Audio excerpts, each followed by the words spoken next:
आशिक़ चंडिया बराबर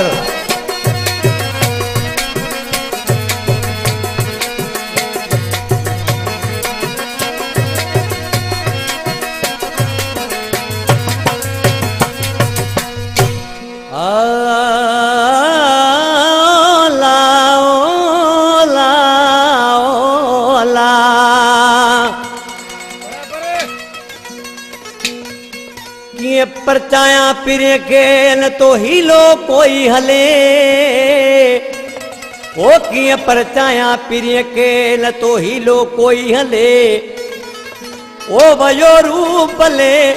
जानी चाकर चांडे खाला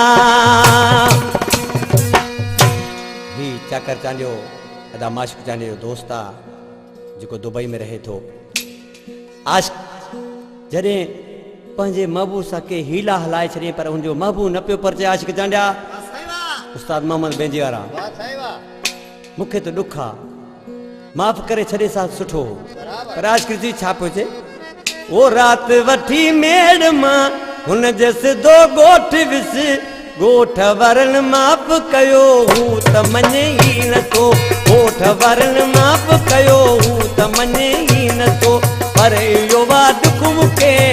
जी बुदे ही न तो रात वठी मेड़ मां हुन जस दो गोठ विस गोठ वरन माफ कयो हूं त मने ही न तो पर यो बात कुम के जी बुदे ही न तो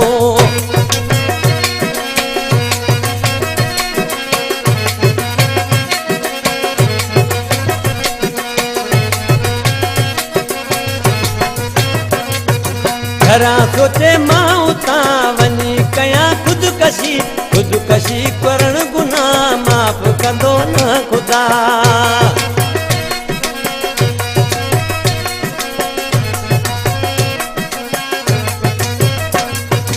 घरा सोचे मां उता वनी कया खुदकशी करण गुनाह माफ कंदो न खुदा दोस्त कोई दस दियो मूंखे पुछे ही न तो रात वठी मेड़ मां हुन जस दो गोठ विस गोठ वरन माफ कयो हूं त मने ही न तो पर इहो वाड मूंखे जी ॿुधे ही न तो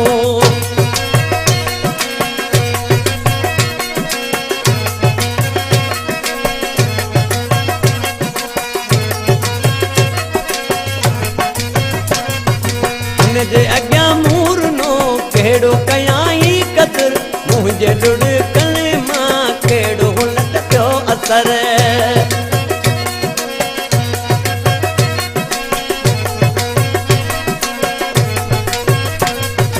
हुनजे अॻियां मूरनो कहिड़ो कयाई कदर मुंहिंजे ढुड़कन मां कहिड़ो हुन त पियो असर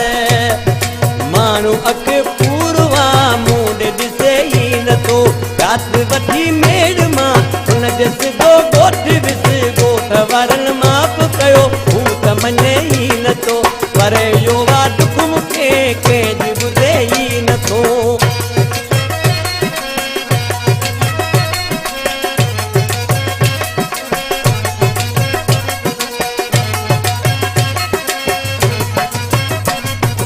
मरी ॾहूं दीवा हुनखे मिन तूं कर लाचार लॻत बार बार मां त हली थो वञा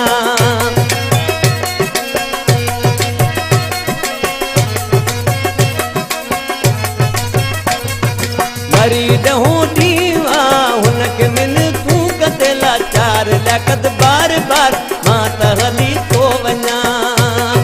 थी वियो वॾो माण्हू आहे मूं सां मिले ही न तो